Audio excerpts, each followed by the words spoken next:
Hello, this is Mayuko. And Tohu. In today's video, we would like to focus on the poverty among Japanese university students during COVID-19 pandemic.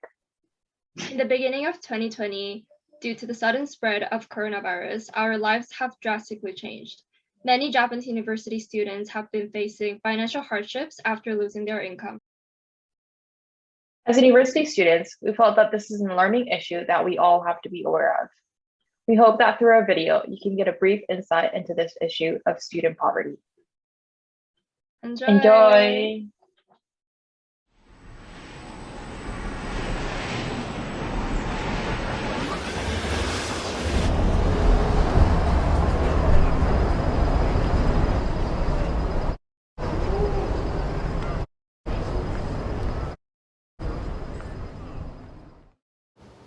In the beginning of 2020, an outbreak of an unidentified virus in Wuhan City, China, sparked a conversation around the world.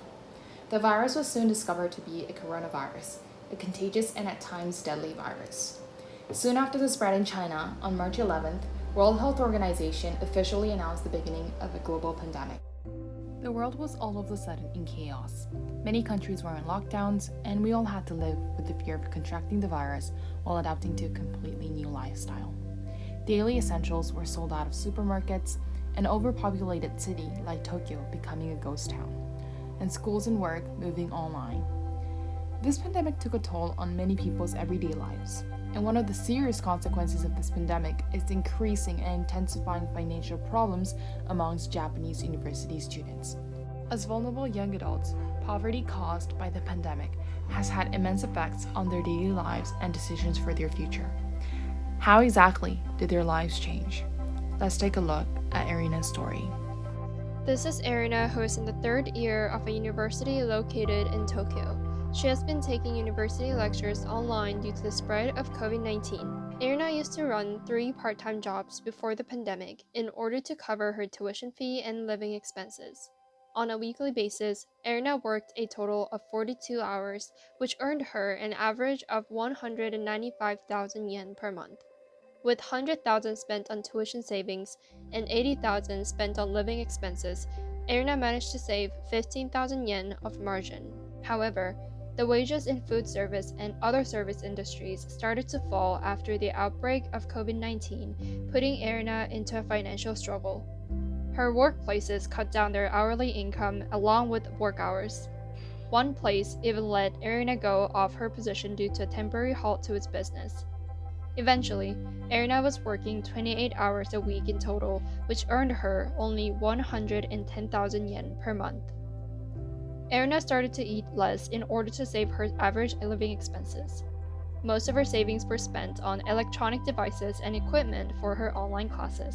Despite the financial struggle, Irina decided to continue her study, which put her under emotional distress. Irina's parents began to partially support her financial situation, but with 60,000 spent on average living expenses, 50,000 would only cover half of Irina's tuition fee. This is the reality of many university students in Japan. Ever since the outbreak of COVID-19, many university students have lost financial stability over economic fluctuation and constant changes in policies responding to the pandemic.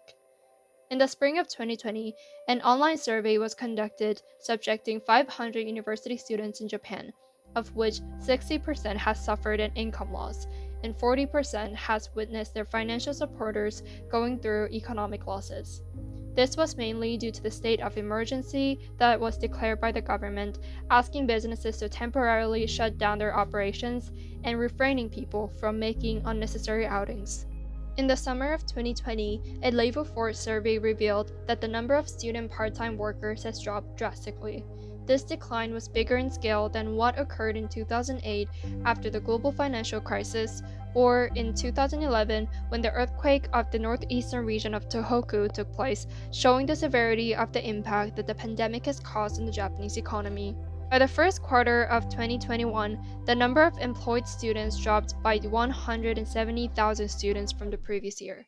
The unemployment was mainly concentrated in the 15 to 24-year-olds, and the number of students who recognized one's own economic situation as financially troubled rose by 2.7 times compared with the pre-COVID era.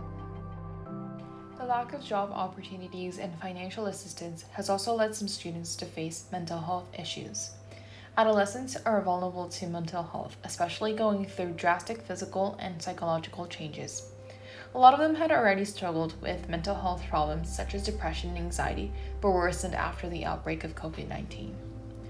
A study confirmed that under a COVID-19 pandemic situation, high psychological distress and anxiety can be seen among mainly two groups: young people and people with low income. So with the two factors combined, university students confronting financial difficulties can seriously be exposed to mental illness. Since the pandemic has started, the cases of young people's suicides have been rapidly increasing. However, government suicide prevention campaigns mainly target employees of large companies.